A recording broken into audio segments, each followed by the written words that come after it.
And we are live. What's up, y'all? Welcome back to the channel. It is, let's see, Thursday.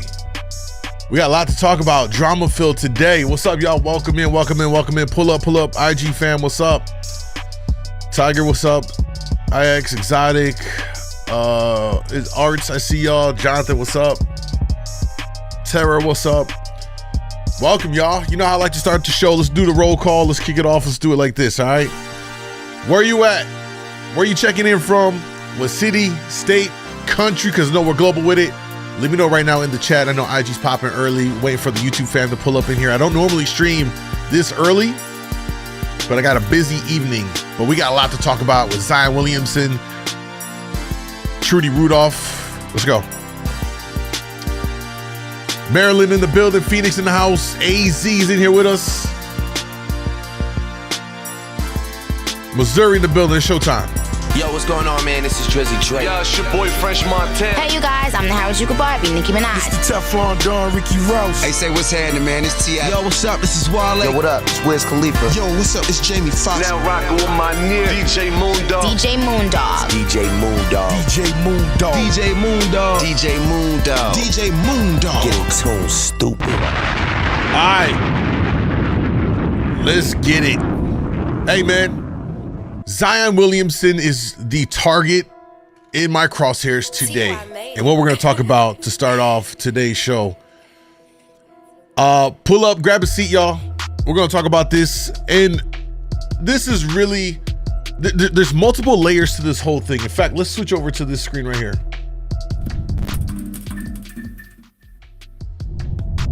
There's a lot going on in this dynamic.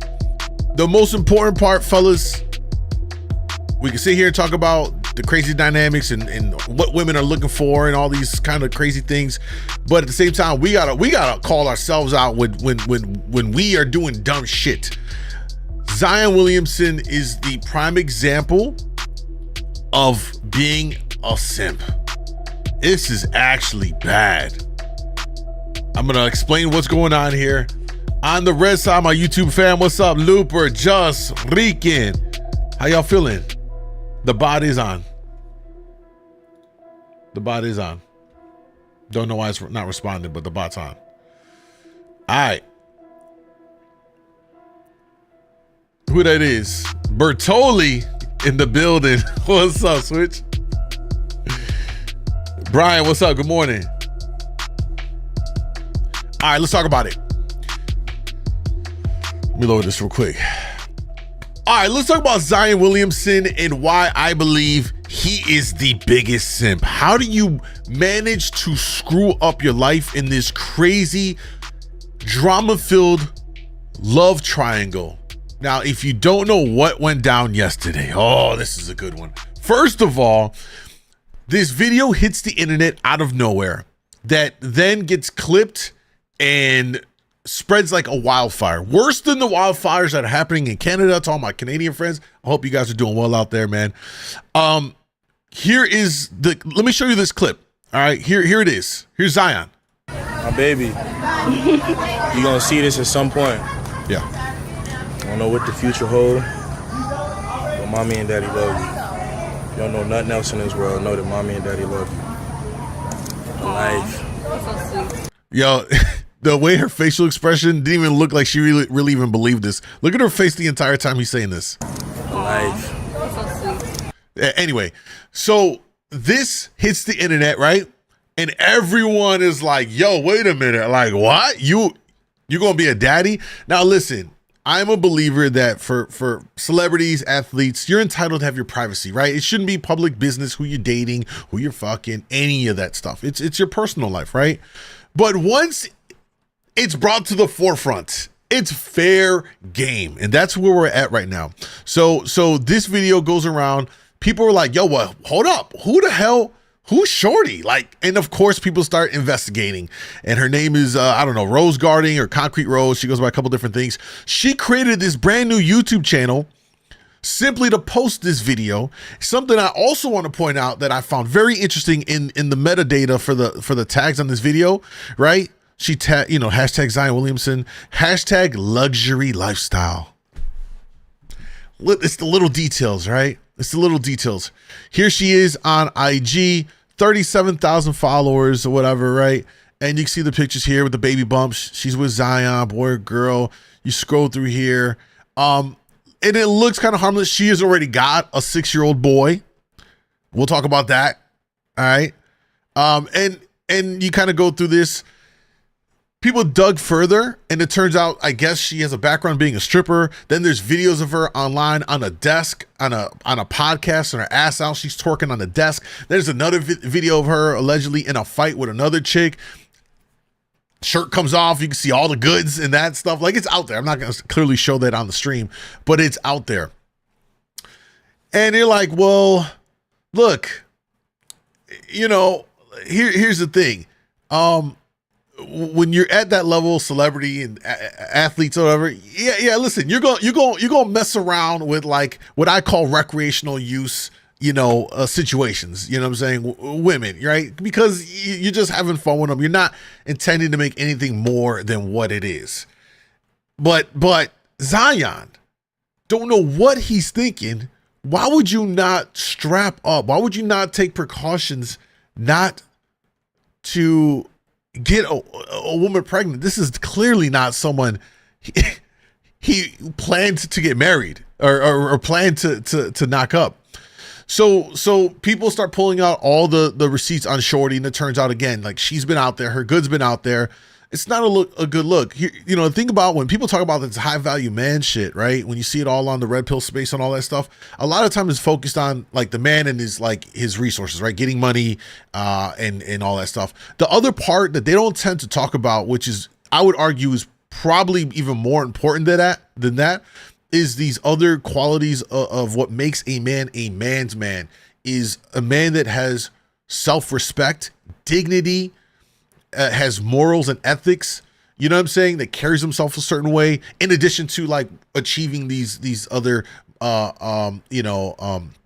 monetary and status, social status things. You also have these other components to it, and when you are at that level, the woman in your company is a reflection on you. So if she's out here wilding, it makes you look bad, bro. And all of us that are fellas in here, I think we can all agree and understand that if you know a guy and his woman is all over the place, crazy, we all know it. We looking at him like, yeah, bro, like either you got no spine, she's walking all over you, or she got no respect for you. It makes you look bad. That's why it's important, fellas, who you pick as your partner, as your woman, that she's going to represent you and make you look good. You know what I'm saying? That you could trust that she's going to just carry herself properly because she's a reflection on you.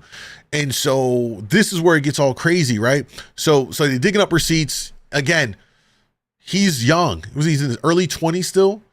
And now he got himself intertwined with a woman that already has a child.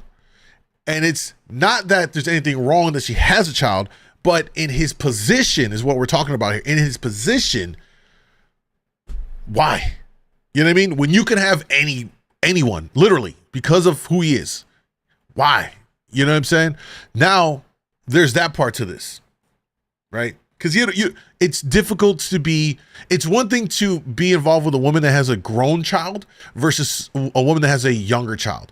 You know what I mean? It's different. It is 100% very difficult for a man to step in that position. It's very awkward. You're never truly the parent. They want you to provide, but then you also can't dole out, disciplinary matters. I'm not talking about like spanking and beatings. I'm not talking about that. But just like as a father, you're going to check the child and, set boundaries. That's what a father's role to a child should be. You can't always get that. There's a lot of instances where the mother was like, well, it's not your child. It's not you don't do that to my child. Well, like, wait a minute. I'm contributing to the child. Anyway, I'm not trying to dive in too deep onto the whole step parent thing. But the point is like, he didn't need to go into this route by all accounts because of his situation, right? Now, this is where the plot thickens. Here is Moriah Mills. I'm sure many of you have beat your meat to Moriah Mills. I'm sure many of you have, enjoyed yourselves in her work. This is where it gets crazy because out of the woodwork, all right, people are already kind of trying to look at this whole situation with Zion like, yo, where did this come from? Like, really? Okay, well, you're going to have a baby. All good. You know, congrats. It is what it is. But then Mariah Mills gets on Twitter and it starts on the 6th where she says, ratchet basic with the little thrown up emoji. And then the joke write themselves at this point. And then it's the bombshell. Congrats, Zion Williamson. Happy for you. And then here it is, man. This is where it gets messy. She's got the Snapchat screenshot. Love you in these jeans. And I'm going to FaceTime you in a little bit so we can talk about you moving. Oh, and then, of course, Twitter finds it and it starts spreading like wildfire. All the receipts of Zion Snapchat to her. She's mad. F you. I want to fly you whenever I'm at for 4 days. You sexy as fuck. Right? Let's continue. I'm running down all the tweets, man. This is an epic expose on exposing. Here's another one. She's hurt, y'all. I hate you on God, Zion Williamson. Looks like you've had a girlfriend and sleeping with other women behind my back. Zion, you liar. First of all, it's kind of funny to me that she'd be a little tilted about him sleeping with other women when her entire career is predicated on sleeping with other people. Like, it's your job. I get that it's your job, but you're still doing it, right? Like, you're still having sex with other people. So what's you know what I mean? Like, what? You know what I mean? What are we talking about here? She's got more receipts. Bet I don't have a girlfriend, but if I moved you to New Orleans, would you be cool with being like my official? She blanks it out right here. I really wonder what he wrote. Would you be my official side piece? Or I don't know what that could be right here, but she blanked it out on purpose. Just asking you so I know how to go about the situation with respect. The next thing is, I'm going to point this out quickly here because this is where I think this is the issue. He also said, when you move, how much do you expect me to pay you a month? But I'm super excited. As we go on, I'm going to go back to this. Then she goes on to say, look, better pray I'm not pregnant too because I'm definitely late. I don't know. I find that kind of weird because I know a lot of porn stars. I've known a lot of porn stars. A lot of the women generally are on birth control majority of the time because they're constantly working and they need to take those precautions. So for her to just be like, I'm pregnant, if she's still actively filming, you know what I mean? Like, it's kind of crazy. Then she goes on here. I was with you last week in New Orleans. You couldn't tell me you had a random thought pregnant after all I've done for you, Zion. And she's adding him, bro. At this point, she ain't holding back. She's adding him and letting it known. She gives no fucks. This is messy. This is messy. And she goes on to say here, I let you fuck me so many times without a condom, and this is what you do to me, a hood rat that does CPN. I don't know, by the way, what does CPN mean? Does anybody in chat know what CPN means? I don't know if that's like a sex worker term or something. Let me know. Again, the thing is you also have unprotected sex. Yes, again, I understand it's sex work and it's like they take precautions. They're doing tests every 2 weeks. But like you can still get some. They've had outbreaks in the porn industry before for diseases. So it's always a risk, regardless if you're a porn star or not. So that's kind of a moot point. You're putting my life in danger, fucking all these hoes raw. She mad. She mad, y'all. I warned you about these trapping type hoes, Zion. You didn't listen to me. I know the game. Fuck you and congrats again. The bill was too high, so you had to scrap for crumbs when you couldn't see me or I was busy. At this point, y'all, this is a cope. She's 100% coping hard right now. Couldn't even impregnate a real porn star, right? This is all cope. She's in her feels so bad. More screenshots. Again, she's showing, you know what I'm saying? All of this right here. I motivated you to get back in shape. I let you fuck me all kinds of ways and film me on your phone, Zion, and you impregnate a low budget porn star. DNA test or I'm done. Woo! God damn. She's really going crazy. Let's see here. Someone said something about oh, okay. She's talking about clout stuff. Let's see what else we got here. She goes on. Oh, I let you spit in my mouth last week when we fucked. You could have told me you had another whore pregnant. How was that going to work? Moving us both to New Orleans, you think I wouldn't have found out? I mean, listen, it goes on, right? She's adding him low budget baby mama. I guess I'm gonna be, now it turns into, I guess I'm gonna be a stepmommy. You're not fucking up me and Zion's plans, baby or not. It is what it is. Let me go back to what is going on here. Remember when she tweeted out this line of stuff right here, right? Would you be cool with being my official blank? Just asking so I know how to go about the situation with respect. Also, when you move, how much do you expect me to pay a month? Zion is talking from a point of transactional relationship here. This reads as if he's trying to just be like, listen, if you're an escort, how much for your services? Let me know. I'm trying to do it respectfully and get you what you want. While Moriah, and all, you could tell, we could just tell by everything that we read right here, she's clearly connected on an emotional level. I would argue, though, that it's not like in the same emotional regard as if someone that truly loves someone, because my interpretation of everything that's here in her whole cope is that she's triggered that some other chick got knocked up, and it means that it's going to take away the resources that she would have gotten from him, because now that's going to be the mother of his child. And we already know this is why Zion fucked up, because if you stay with her, you're going to have to pay. If she leaves you, you're on the hook for that ridiculous child support. And Moriah got nothing out of the deal. He could walk away from her, likely will after this, and she gets nothing. So her whole idea, I don't know how she might have conflated this as like he actually likes me. It was transactional. For Zion, this was like, yo, I'm just paying for the pee. I'm just paying for the pee. And she was in a good situation. Clearly, he was spoiling her and he was giving her a lot, to the point where she's triggered that she's about to lose all this. She's threatened that she's about to lose all of this. But what's crazy is, and again, I've said, I know a lot of porn stars, right? I know a lot of porn stars. This is messy. A lot of porn stars will hook up and have very transactional relationships with athletes and celebrities. It's on the low. It's quiet as kept.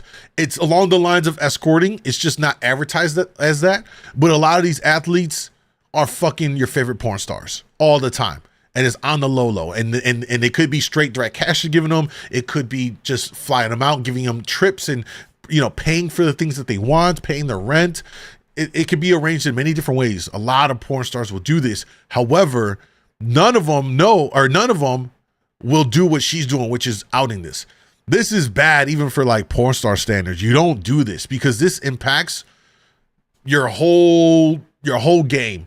Because now, Moriah Mills, I doubt any athlete, celebrity in their right fucking mind knows not to even try and holler at her on the low and do something with her, because she has the potential now to burn you.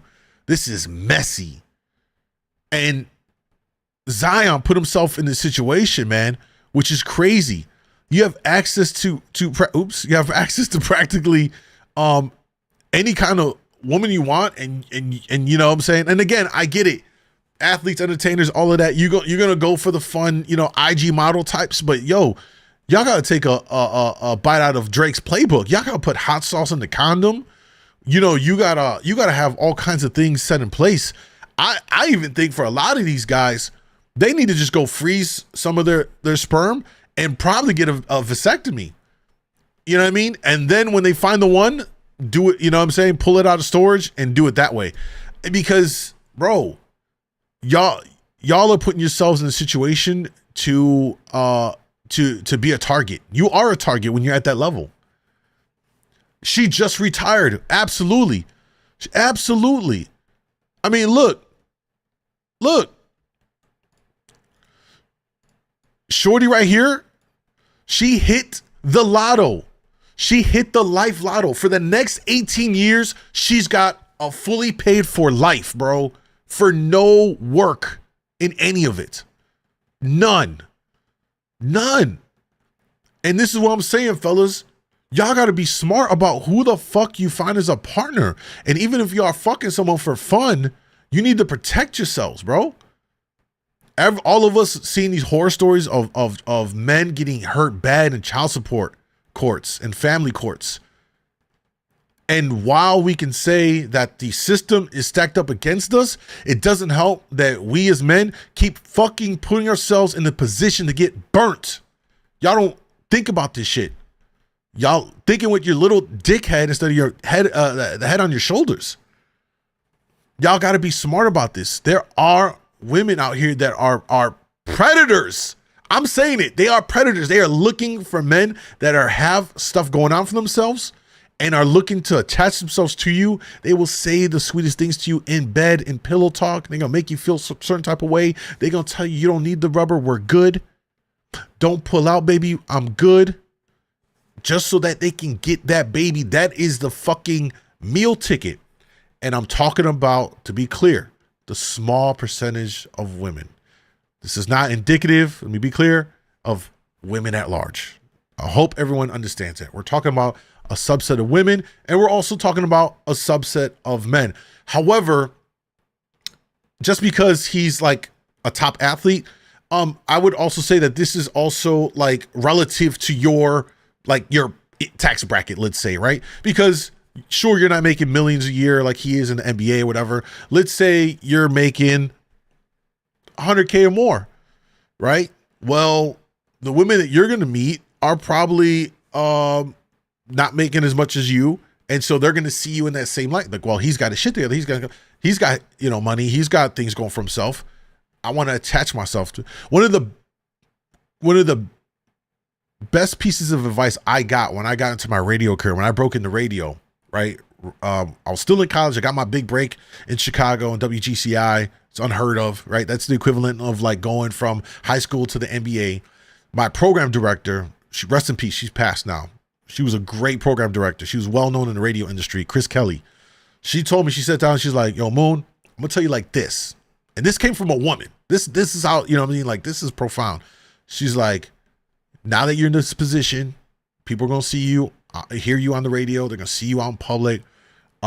She's like, she's like, you're a good looking guy.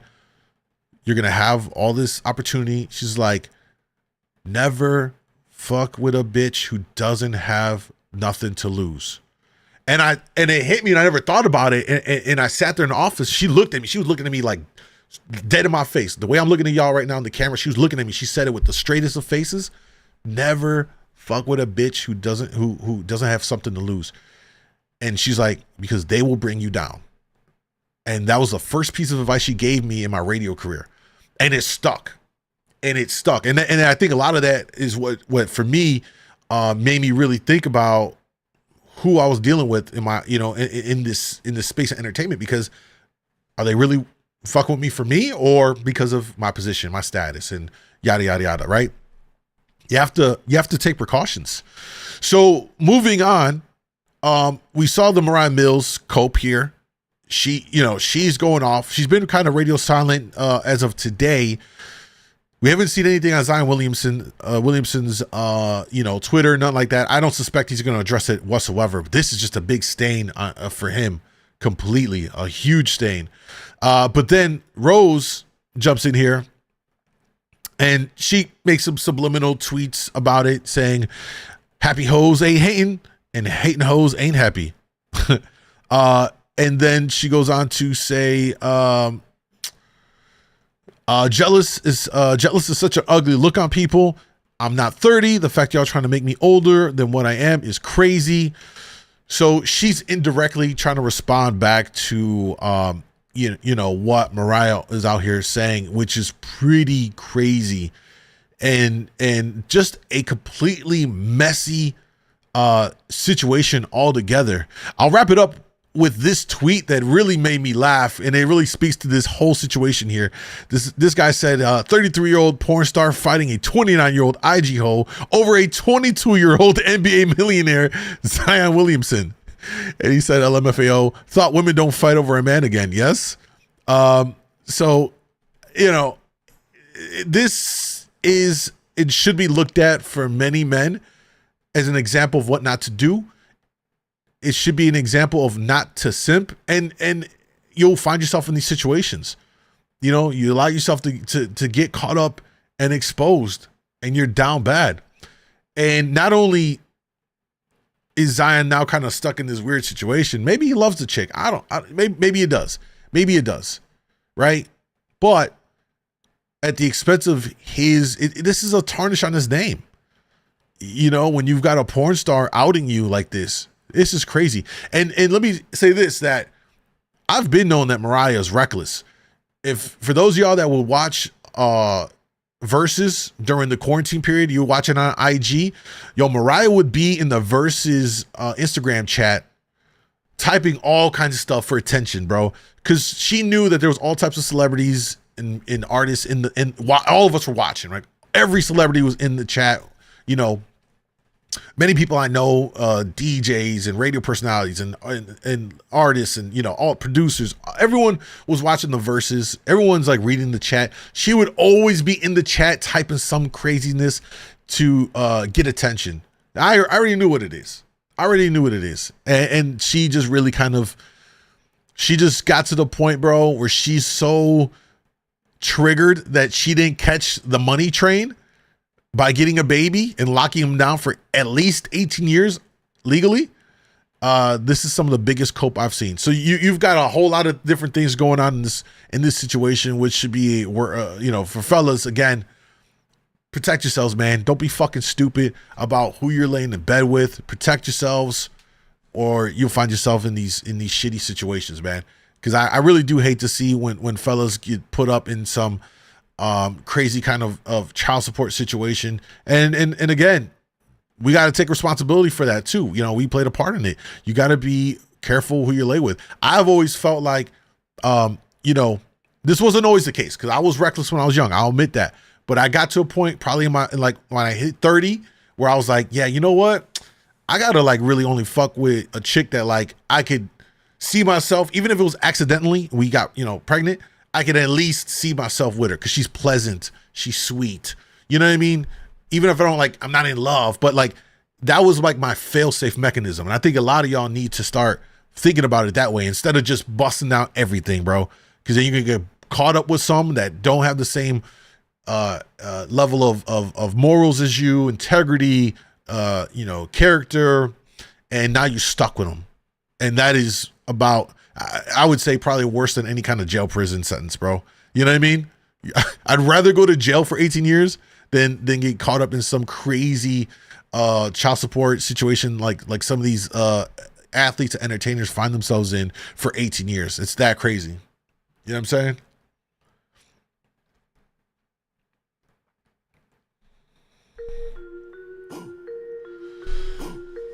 So, what do you guys think about it?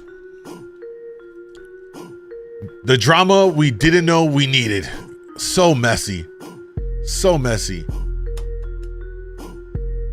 And again, I don't believe that, you know, I see Shorty definitely seeing this as a come up. I mean, she's already talking about luxury lifestyle. Like you hit the lottery, bro. You hit the lottery.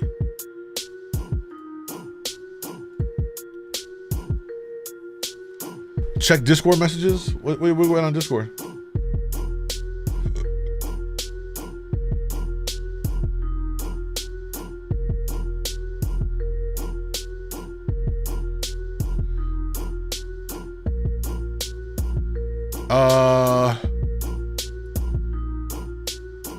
Yeah, I saw. Yeah, I saw that. I'm not too worried about that thing though.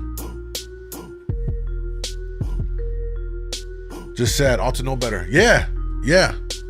That is, you know, again, man, like, you know, like people out here want to have fun, and I get it, but man, when you have that much to lose, you have to take better care of who you interact with. You know what I'm saying? Men, especially, because we don't control birth. We don't control that decision. That is 100% on the woman. So fellas, because we can't dictate to women what they do with their body and whether or not they're gonna have a child or not, that's on them. You lose that power. You have to be smarter if you don't want to be in that shitty situation. I encourage men to get vasectomies. I don't think I've even said this much. So, well, some of my YouTube fam knows, but on IG, I had a vasectomy done last year, last April. So it's been a little over a year. I think more men need to get it done. You take away that power and you retain the power on if there's gonna be any kind of conception there. You know what I mean? Maybe not for younger guys. Maybe for younger guys, I think maybe y'all just need to like freeze y'all shit and then get clipped, and then when you find someone, just go get it done. It's too risky, man. It's too risky. Strap up, pull out. Yeah, pull out. The pulling out is very, it has the same failure rate, pretty close to a condom fail rate. So even if you pull out, more statistically, you're, even then you're doing better than if you just leave it in altogether. You know what I'm saying? Can you undo the surgery? It can be undone, but what the doctors will say is like, if you're gonna undo it, it needs to be done within a year. After a year, it becomes very difficult to do. And I would tell you all, I don't know why we as men, maybe we'll dedicate a stream to talk about men vasectomies. I know a lot of men are scared by the thought of it, but I look at it like this. Would you rather run the chance of having fun with someone where it's just casual, you don't have no intentions of making this shit anything more than what it is?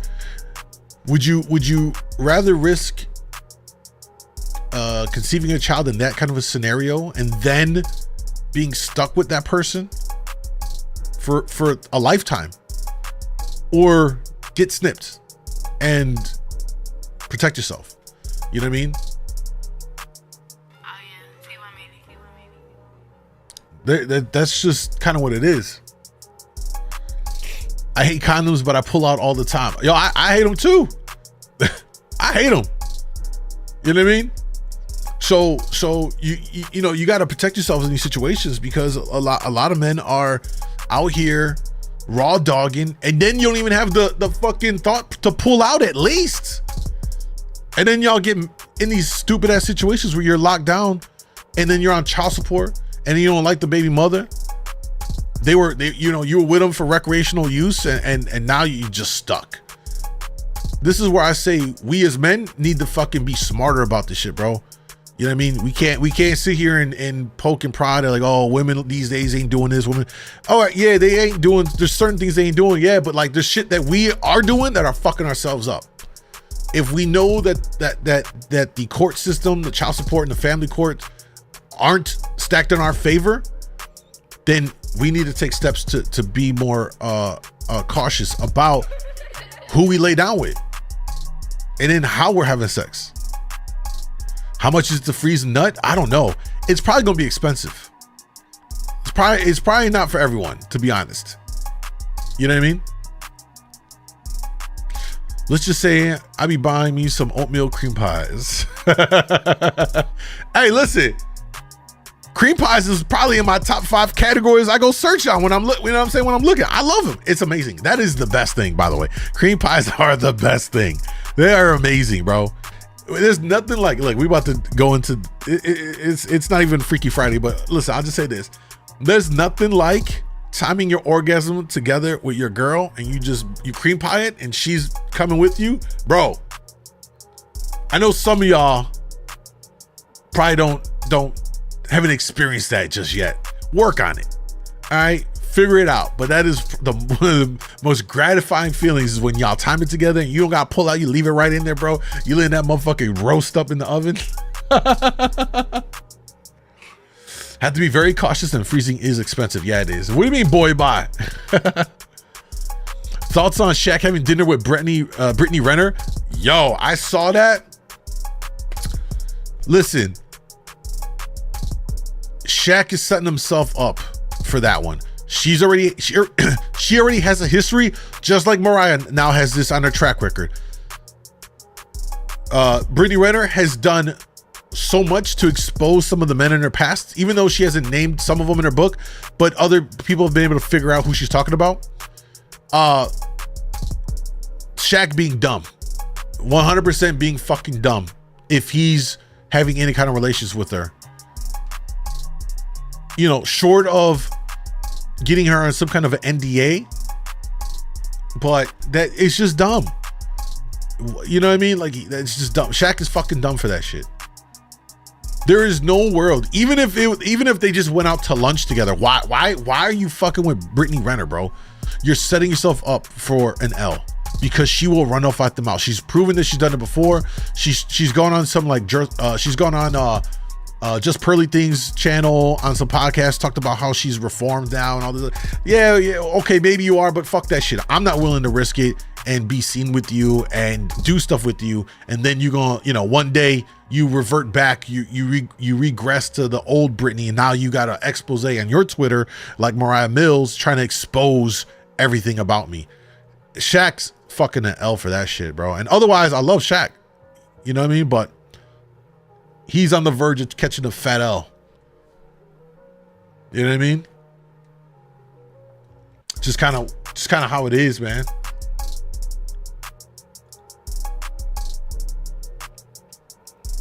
All right, let's move along to the next piece I wanted to cover.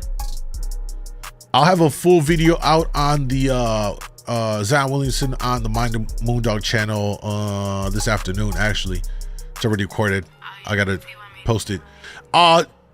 Yo, did y'all see the murder trial for? And I kind of feel like we should have watched this live when it was happening. That being said, the Travis Rudolph. Did y'all follow this story? Azealia Banks out of pocket. Yeah, she out of pocket. I saw that. I don't think she's worth talking about though, man. I already did a video on that on DC Young Fly's girlfriend Jackie O, who passed away.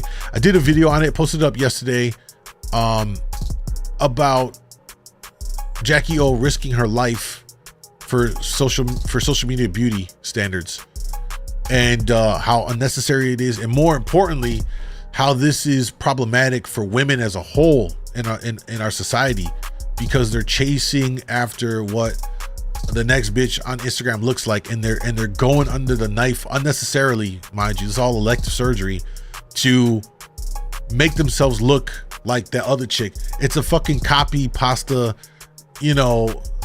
factory replication thing. How many of these women on these IG models all look alike, bro? They all look alike. They got the same look on their face, same, like it's, I don't know about y'all, but like I like a woman to look unique and distinct, and I appreciate a woman that lets her natural beauty shine. I'm not saying not wear makeup, but use the makeup to just accentuate what's already there and what's already unique and beautiful about you. I just, you see so many of the women on social media that they'll do those, and it's really telling. You can really see it in their get ready with me videos on TikTok. They're like, get ready with me, we're gonna start our day going here, right? And you'll see like the face when it's done, and then they start from the beginning, and you're like, yo, that's not the same person at all. Who is this? Like, there's a lot of these women on social media are legit better makeup artists than some of these fucking people in Hollywood that do it in movies, because they make themselves look completely different. I personally don't like that. A lot of men don't like that. I've talked about this before. A lot of men like women on the more natural side, and that will use makeup to accentuate stuff, but to completely alter themselves, and all the different wigs, all the crazy eyelashes. Majority of men don't like that. They don't. They really don't. And a lot of it is women kind of like competing and measuring themselves up against what other women are doing, and it's putting their lives at risk, man. And it's a real tragedy. Jackie O was a victim of that, and we don't know this, right? But I'm just kind of playing out the scenario in my head. Imagine if DC was like, nah, babe, you're beautiful, you're good, you don't need to do the surgery. She's like, no, I still want to do it. And he's like, all right. I can only imagine how much more he's probably hurting, because he's like, damn, I told her not to do this, and why did she do this? Here's a little secret for the handful of women that are probably here watching. For a man, especially once you have our child, like once a man decides to be with you, and gives you the relationship, he's accepted you and your flaws and all. He has accepted you. And especially going further, once you have our child, we're cool. We understand you're gonna get the little baby pudge belly. I like it. I like the little pudge. You know what I'm saying? It gives you something to grip on when you know what I'm saying? A lot of guys like the little I don't know, fupa, little belly bumpy pudge. Guys, you with me, right? We accept, you know, once you have our children, you're the mother of our child, we accept your body changes and all that stuff, you know. But apparently she wanted to, you know, change herself in a certain way, and it's sad because she was working with a trainer, but you know, she even said in the video I talked about, it's on the Mind the MoonDawg channel, where she said that essentially she was working out, but that, you know, a lot of women are just getting the surgeries like a shortcut, and she ended up taking that route and it cost her her life. Very sad. The children, three beautiful kids, gonna have to be raised without a mother. You know what I mean? Like, it's a real tragedy.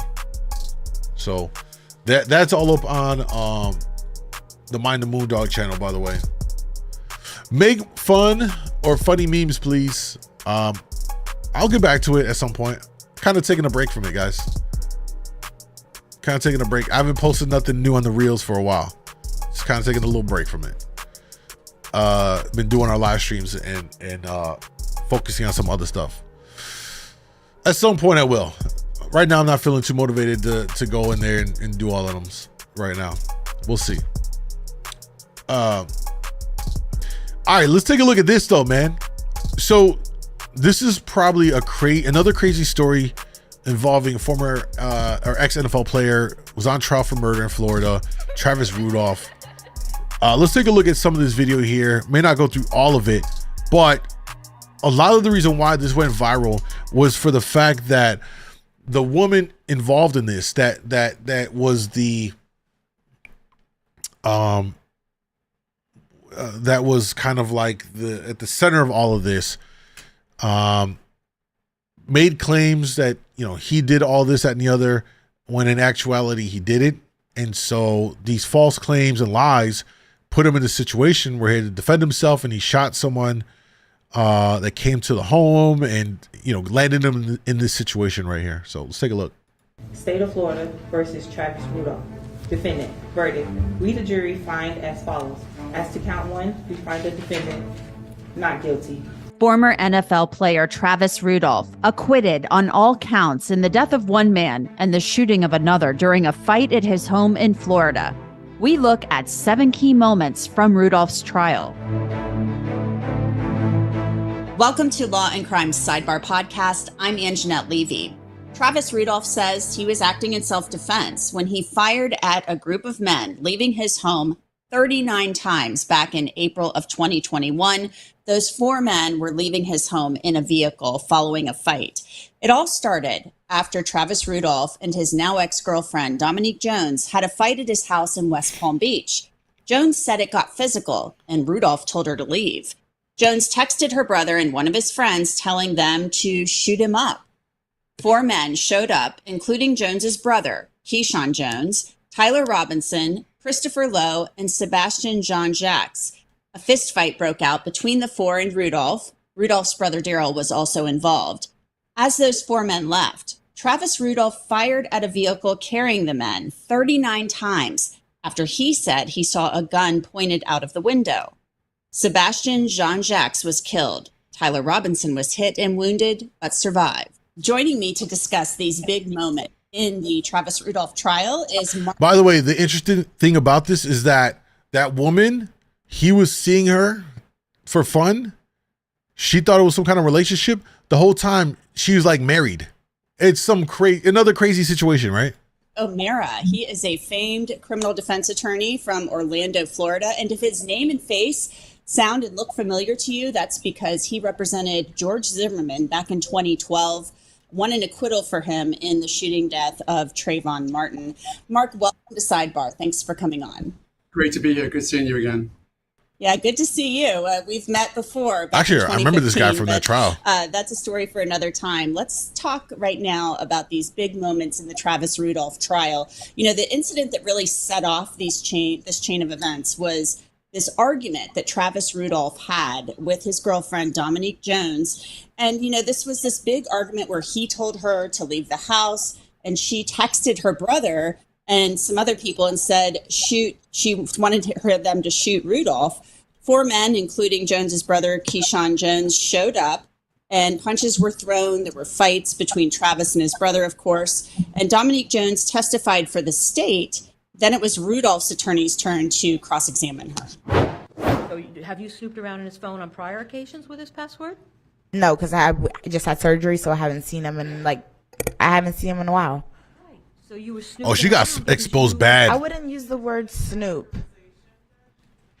Overruled.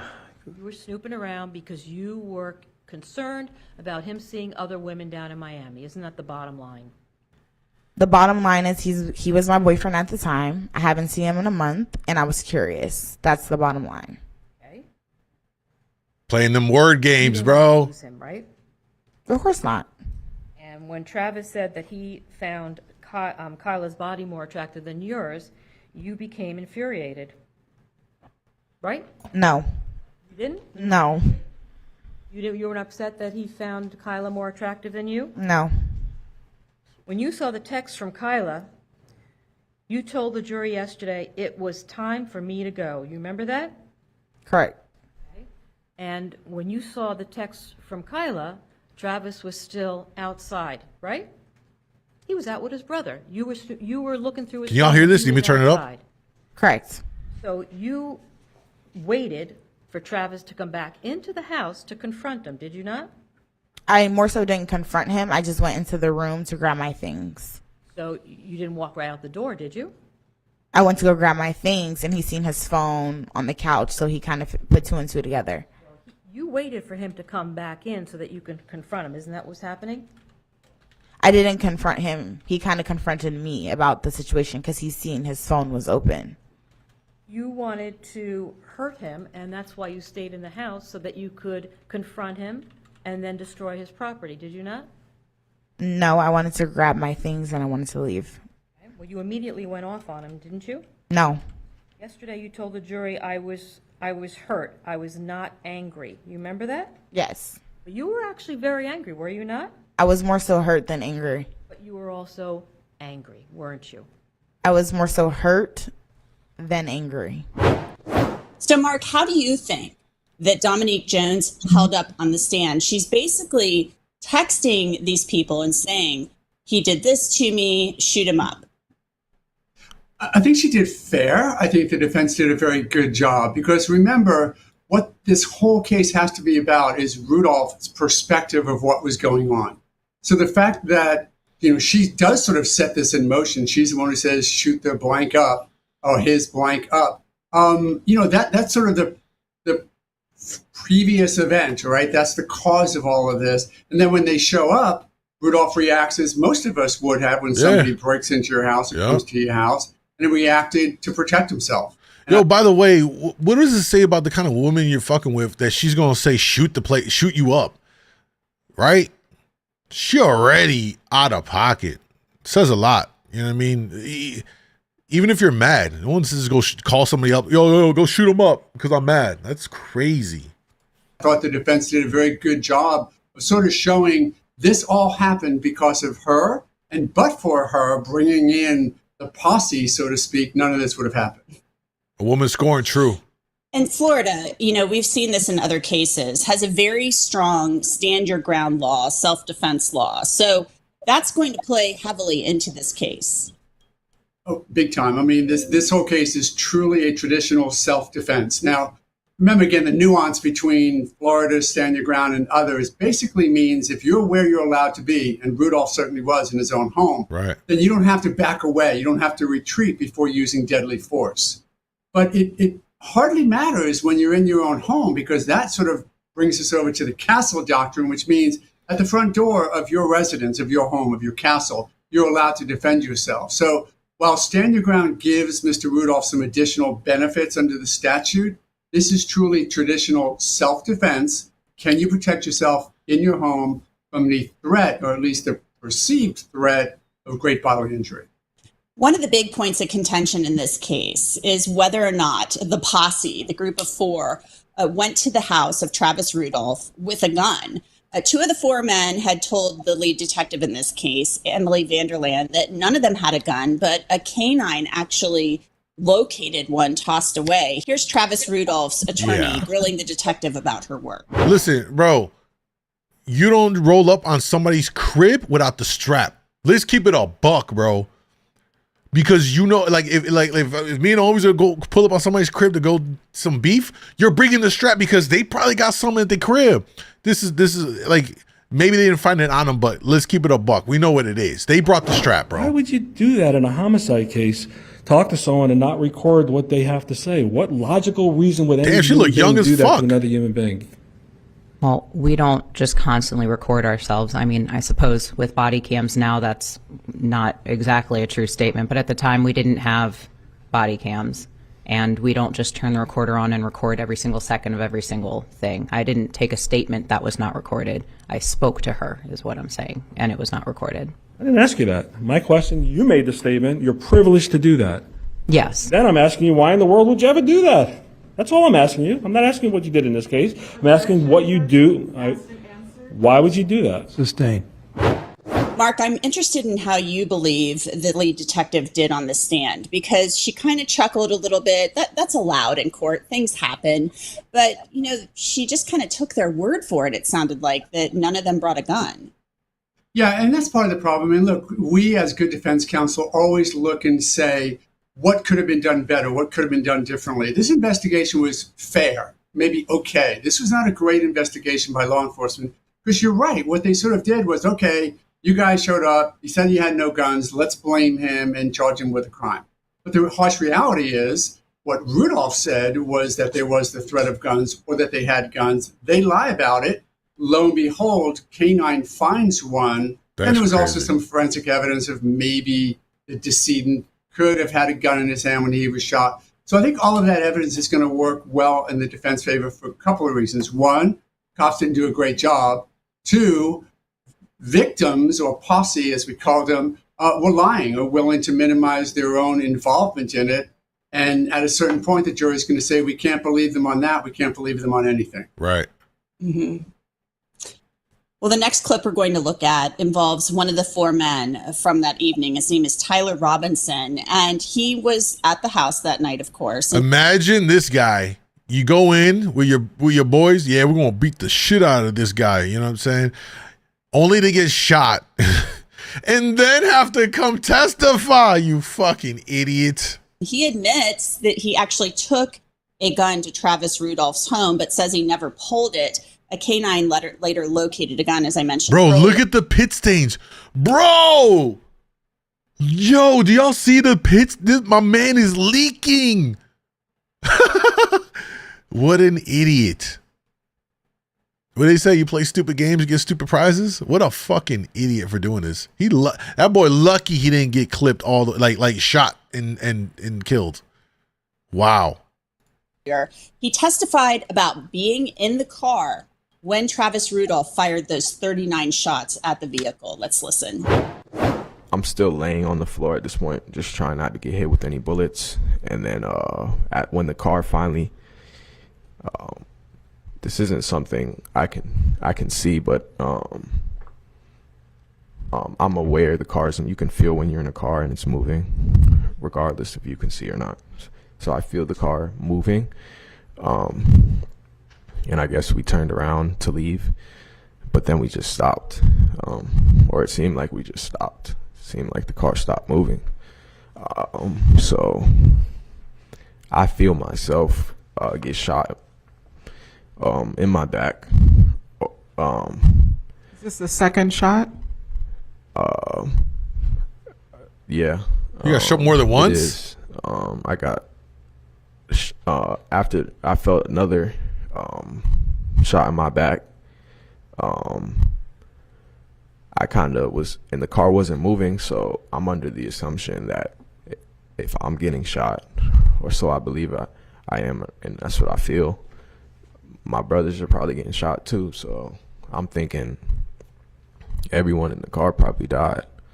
because we're not moving and no one's talking. So imagine that the guy that shot you sitting right there in court. He probably, if I was Rudolph, I'd be looking at him like this.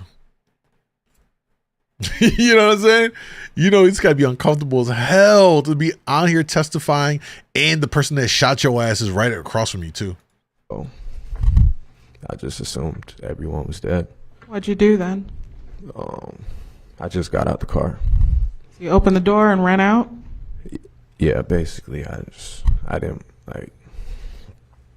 want to die sitting in the car, so I just got. I just got out. Mr. Robinson, I know emotionally you're probably going through a lot right here. Are you pulling your firearm? Do you pull your firearm at any point during what you just described? No, ma'am. I kind of forgot I had my gun in my pocket. I want to protect my brothers. So how did he do on direct, Mark? Hate to overuse the term. I think he did fair. I don't think he did great. Again, the concern is, here's this idea. The posse is coming at the request of the girlfriend, shoot his blank up, shooting with weapons, with guns. And then they do bring a gun, but the argument is, okay, I brought it to the car, but didn't bring it in. A little bit difficult to believe, particularly when you have Rudolph's testimony that he thought that there was a gun.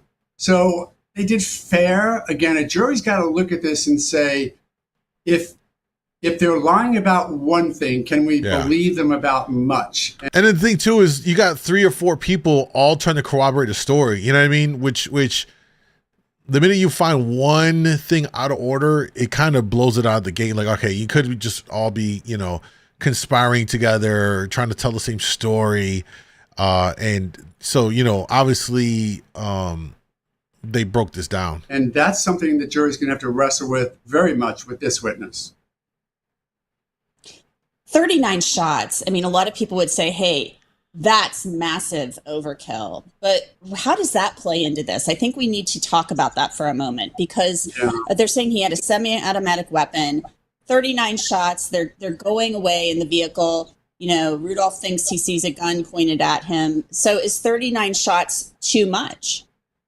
That's going to hurt. A number of things are going to hurt his argument of self-defense, because remember, the essence of self-defense is reasonable fear of imminent, right now, great bodily injury. So when you're driving away, this argument of great bodily injury has sort of gone away. They're leaving. The threat, even momentarily, has subsided in effect from the prosecution's case, because they're leaving.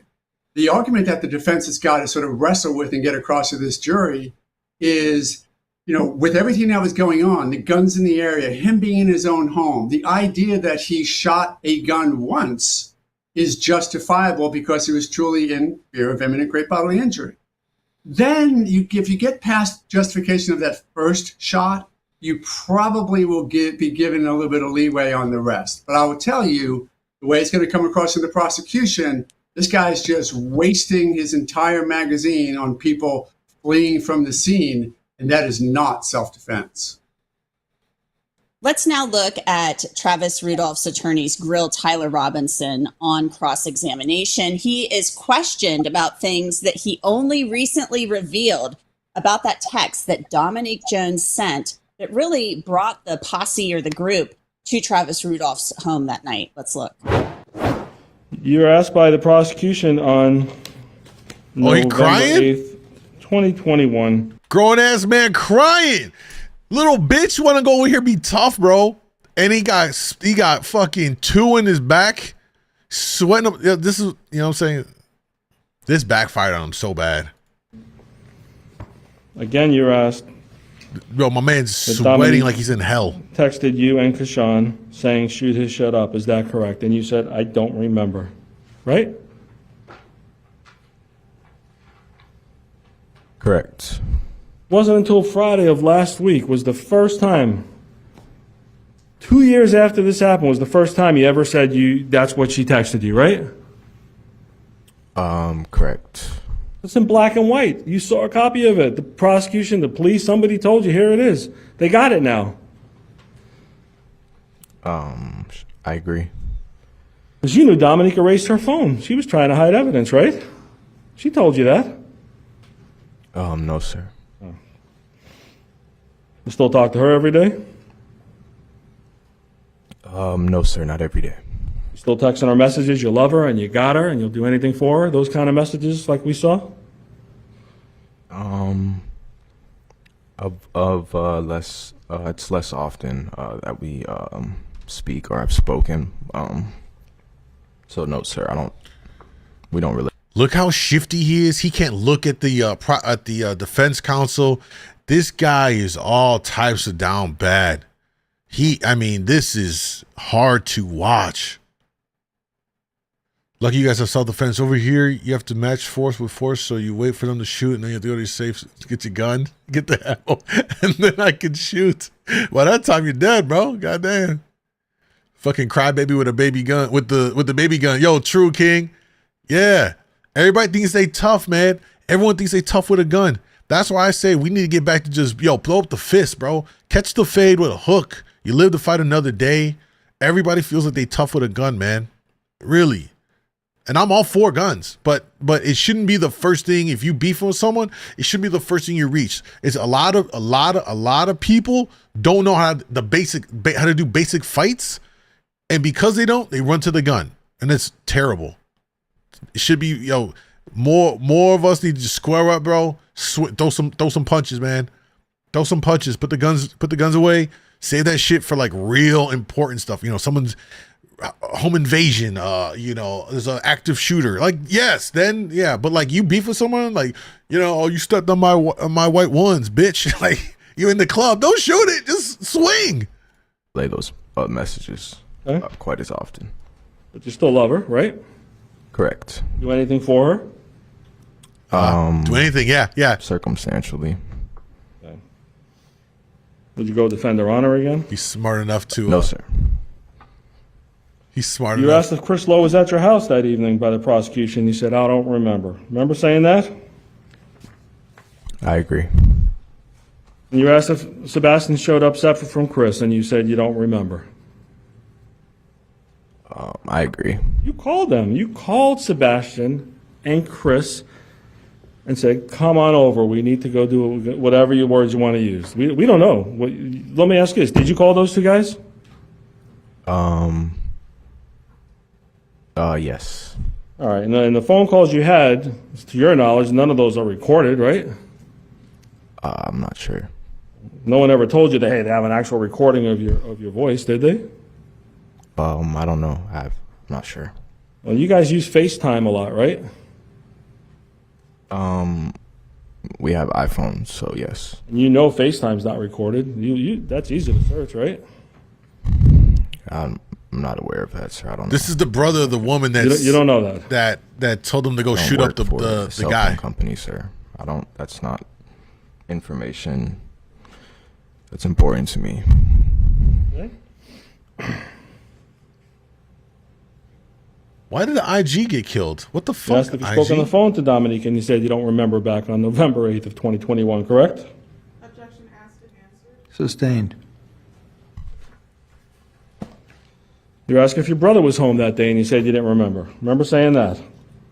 I agree. Different than what you told us here last week, right? I agree. So, Mark, we have Tyler Robinson under cross-examination basically admitting, yeah, there are things I only revealed for the first time last week. So I think it was Mark Twain who said, you don't have to have a good memory if you don't lie, right? So, you just keep telling the truth and just ask me a question and I can answer it because it's the truth. And the opposite is if you're making stuff up, if you're leaving stuff out, if you're crafting it the way you want to, it's very easy to get caught, right? And you start adding to it. And that's exactly what happened with this witness. He added to it recently, and he was able to be cross-examination very well. There's one of those things we use in closing argument. If you have a bowl of stew and you're eating it and you get a piece of rancid meat, what do? Eat around it? No, you throw out the whole stew, right? Well, the same thing. They're going to argue he cannot be believed at all. So take all of his testimony and throw it in the trash and see if the state has proved their case without that. And that's a good argument from the defense, and we're going to see that I think, coming up. Hey, real quick, IG, I don't know why the stream got clapped by Instagram. So if it goes dead, the pinned comment, my main live stream channel on YouTube, DJ MoonDawg Live, pull up so you don't miss the rest of this, all right? I thought it was interesting, too, that he basically admits that he loves her, or he did love her. He has these, like, feelings for her. He was going there to defend her honor. Yeah, and again, it's human nature. You want to, and I'm sure that these guys were reacting to what she said. Come over, he pushed me against a wall, or whatever she was saying he did. Come over and shoot his blank up.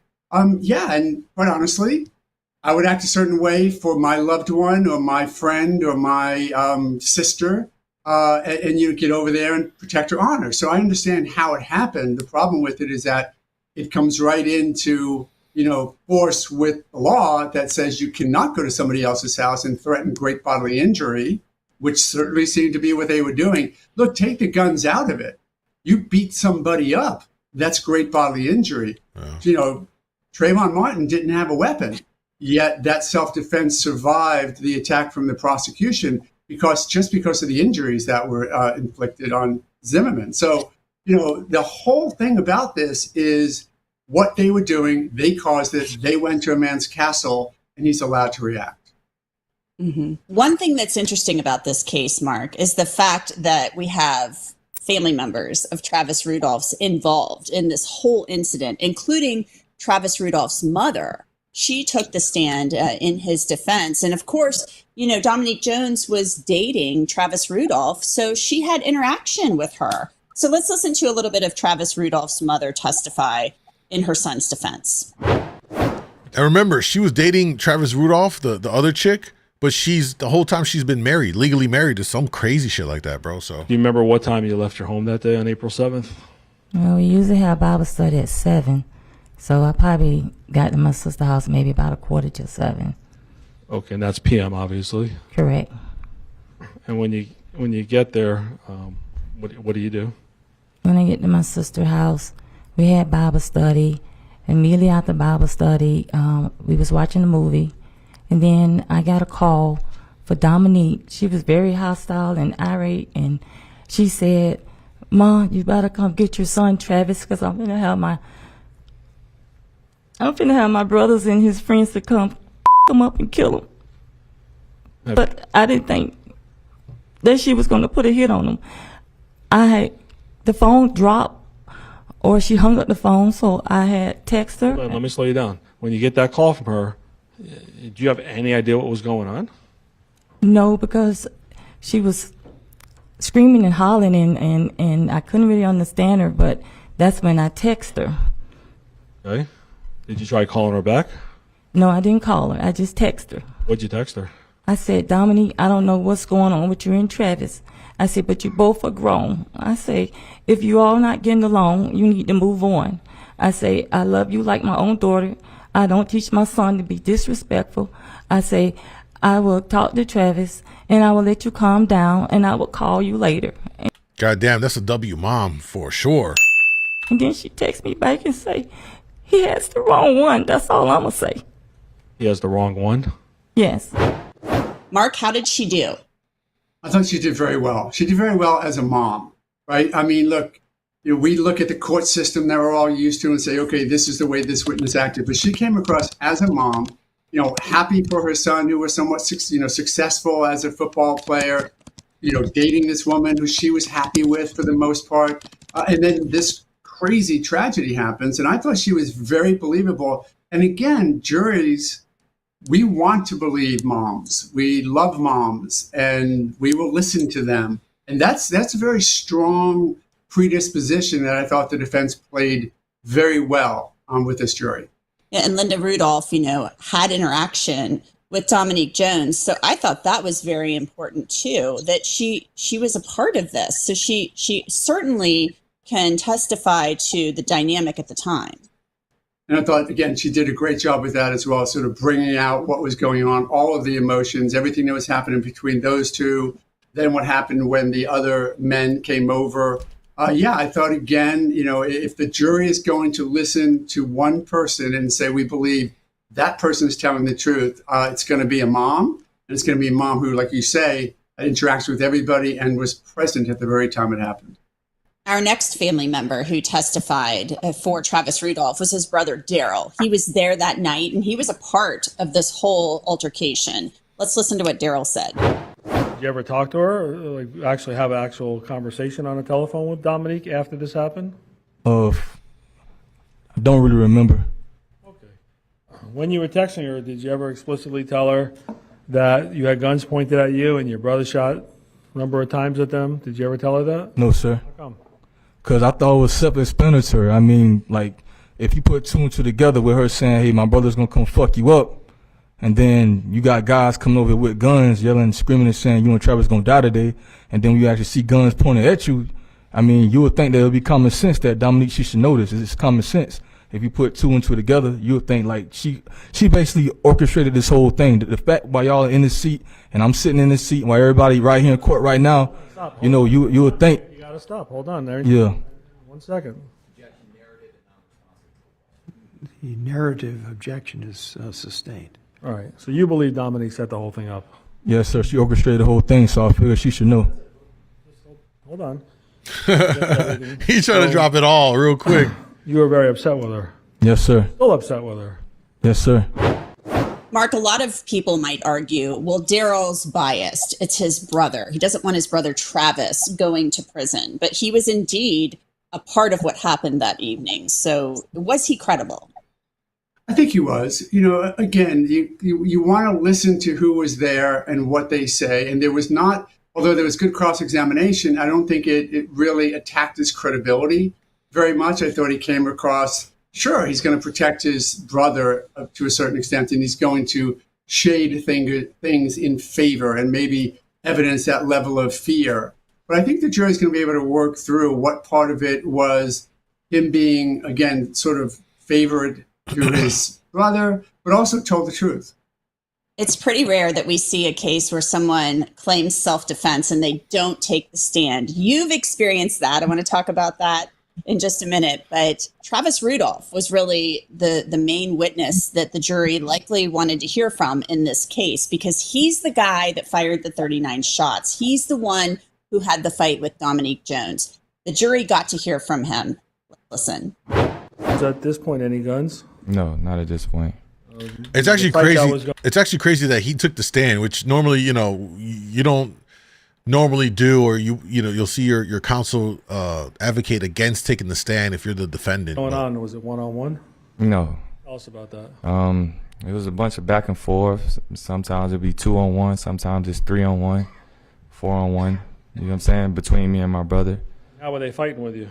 They was like trying to hurt us really bad, like trying to kill us. I took it as they was trying to kill us. They kicking us, punching us. I got choked one time, everything. Okay. And were they saying anything to you during this battle? Yes, they said, we on demon time. Y'all gonna die today. And what did that mean to you, demon time? You know about that? They basically, like, they don't, excuse my language to jurors, but they basically saying that I don't give a about nothing. I'm coming to handle my business. Is that a new term, demon time? Yes. There was no talking. I got punched, and now I'm getting jumped. And now me and my brother is fighting for our lives. So they weren't there to find out your side of the story? No. They didn't care? No, they didn't. Sort of like the police, huh?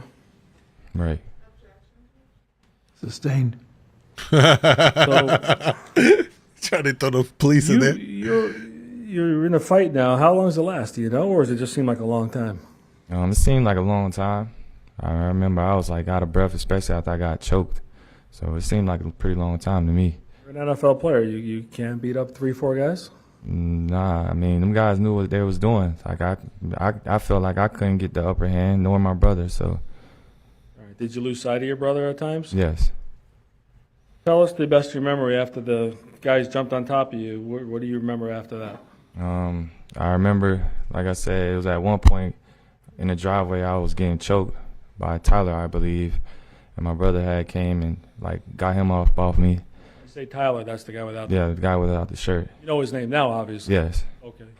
And then after that, like I was trying to like distance myself, and then I remember I went from like the bottom of the driveway to east. It'll be east, from looking from outside my house. I went east and That towards Mr. Estes' home or away from his home? away. It'll be away from Mr. Estes' home. Okay.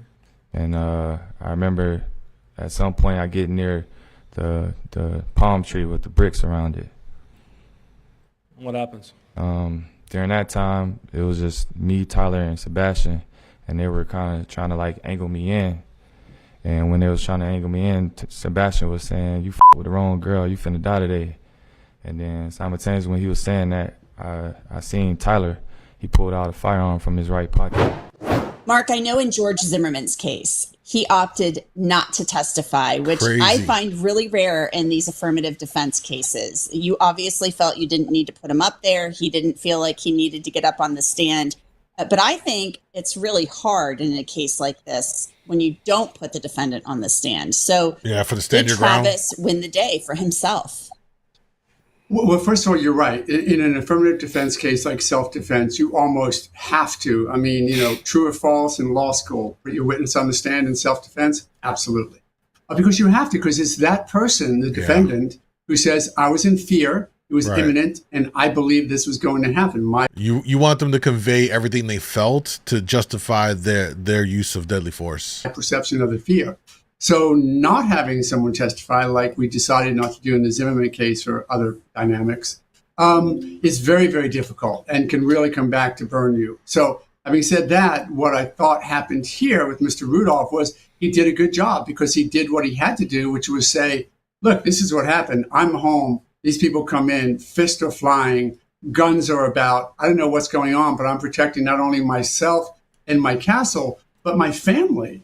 Who's also, in danger at that point. So I thought it came across pretty compelling. And again, you almost have to have your client go up there and say, I'm the one who was in fear, unless it can really be presumed by the circumstances. Well, like we had in Zimmerman, we have 5 different statements where he said he was in fear. So that gave us an opportunity to avoid cross-examination of the client. Well, this is an interesting case for sure. Most of these are. Mark O'Meara, thank you so much for joining us. This was wonderful. So there's that part of it, and then essentially the he ended up. Let's see. Oh, they got the YSL case still going strong. Let me pop in and take a look real quick. Looks like they might be on break here.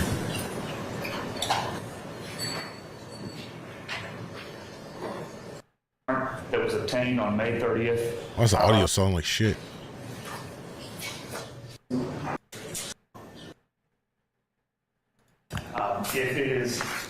Anyway, so let me the conclusion to that story with Rudolph is let's see, it's on their lives. I guess it's not up on their lives. Anyway, they found him not guilty on all accounts. He beat all of it. So there's a conclusion to that. I think this is it right here. Yeah. Good afternoon, everyone. Go ahead and take your seat. No idea what the verdict is going to be in this case. Remember, we are all human beings. We all must live with one another. And that is the way you're going to behave in this courtroom and in this courthouse. All right, any reason why we can't bring the jury back into this room right now? No, sir. 2938 A and B, Division W, State of Florida versus Travis Rudolph. Defendant, verdict. We, the jury, find as follows. As to count 1, we find the defendant not guilty. As to count 2, we find the defendant dramatic not pause. guilty. As to count 3, we find the defendant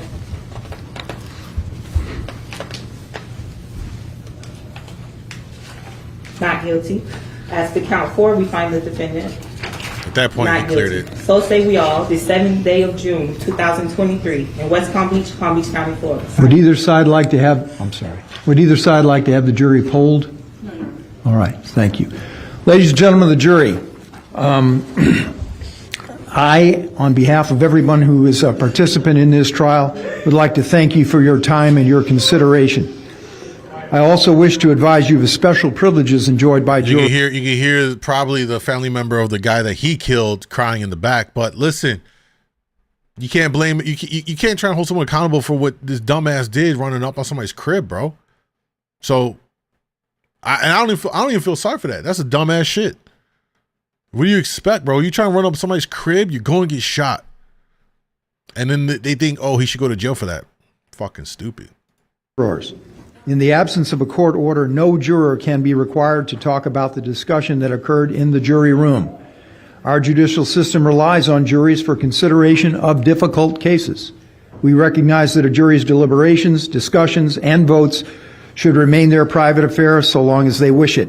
Therefore, the law gives you a unique privilege not to speak about the jury's work. The lawyers and their representatives are not permitted to initiate any communication with you about the trial. However, you may speak to the lawyers or anyone else about the trial if you wish. In the absence of a court order, you have the right to refuse to speak with anyone. A request may come from those who are simply curious or from those who might seek to find fault with you. It will be up to you to decide whether to preserve your privacy as a juror. I will add that I know that there has been a great deal of publication about this case. You need to keep that in mind. It's very possible you will be contacted by individuals. So keep those rights in mind that I just read to you. Ladies and gentlemen, I'm also now going to pass out to you letters identical to those which I've given your colleagues, the two alternate jurors whom I excused earlier in the afternoon, or I guess it was morning. I would encourage you, please, to take the time. It won't take you more than a minute or well, maybe 3 minutes to fill out those questionnaires. I do, as I said, best and postage paid for you. Thank you, ladies and gentlemen, once again. I know it's been a long time, a long process, and I thank you very much for your time, consideration, and work. You are relieved. As soon as they said he was not guilty, all the bail, not the bailsmen, the sheriffs and stuff started surrounding him in case somebody tried to attack him.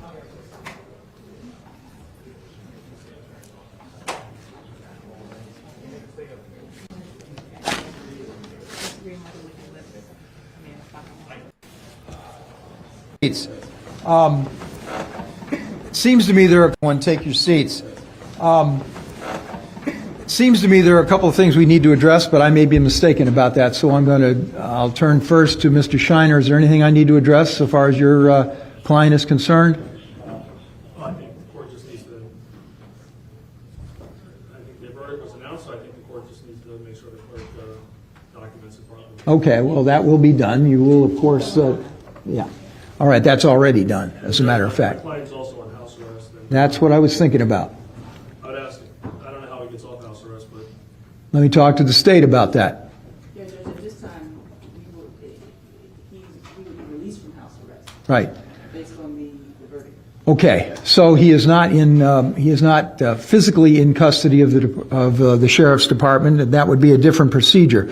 Now that he is on in-house arrest, do you know how he is taken off the monitor?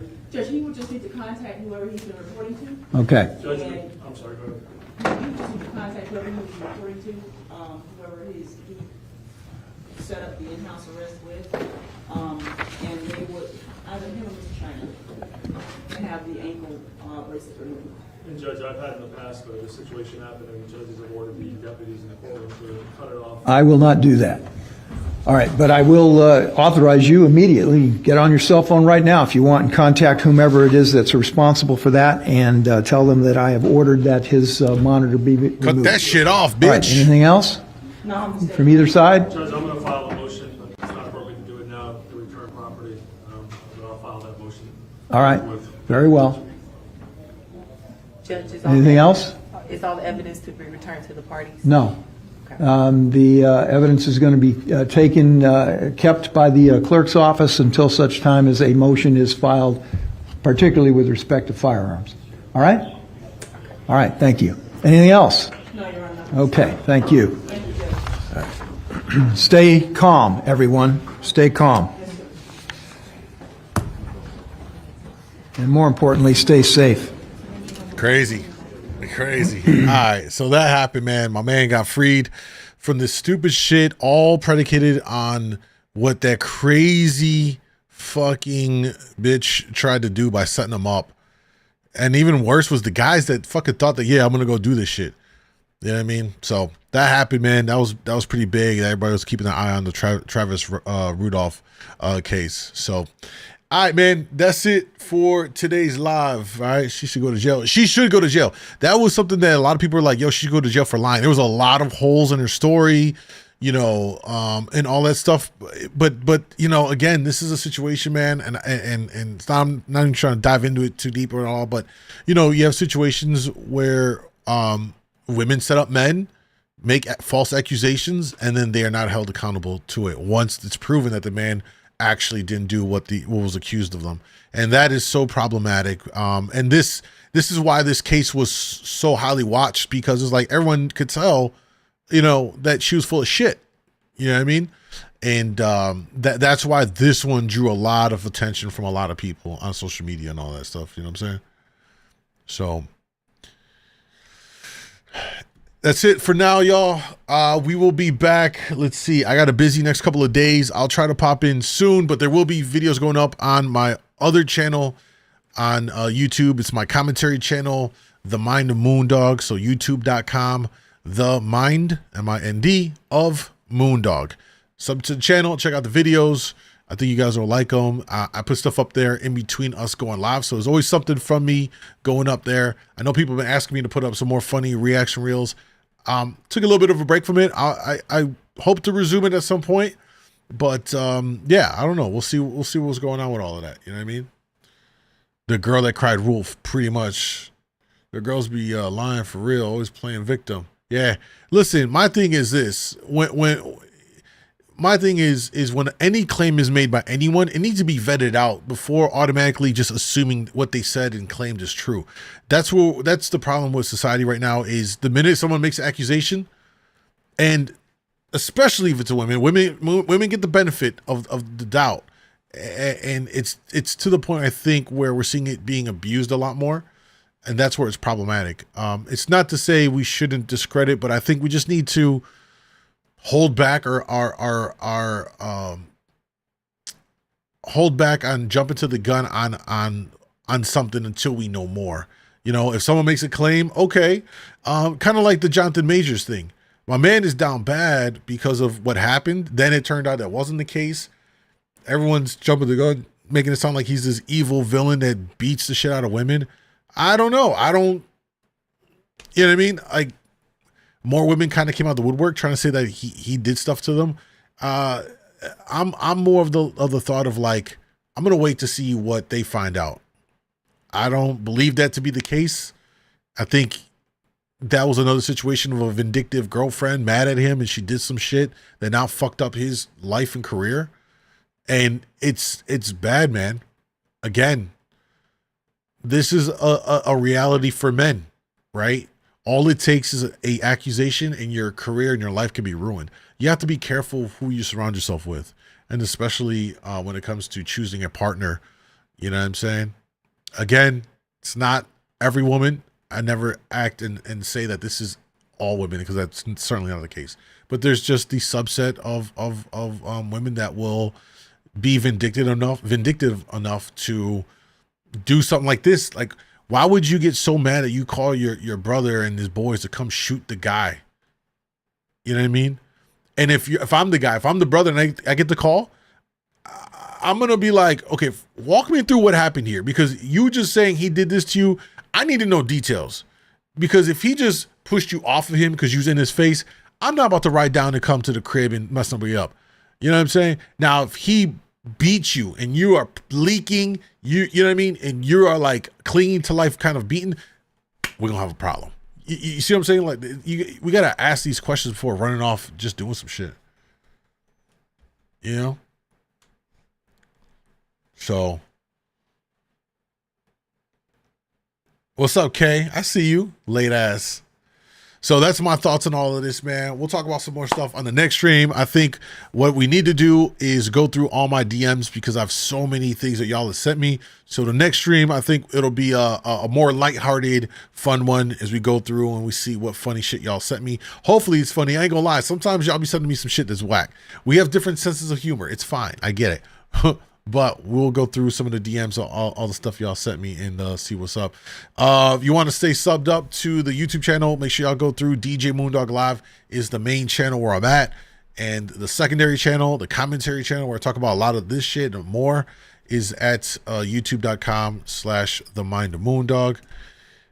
Have a great rest of your Thursday. Stay out of trouble. I came in early to kick it with y'all. Now I got a lot of stuff to do the rest of today. So that's about it, man. All right. Much love. Have a good night. And I'll see y'all in the next live. Peace, y'all. I am always out of trouble. What do you mean? Always out of trouble. You stay out of trouble.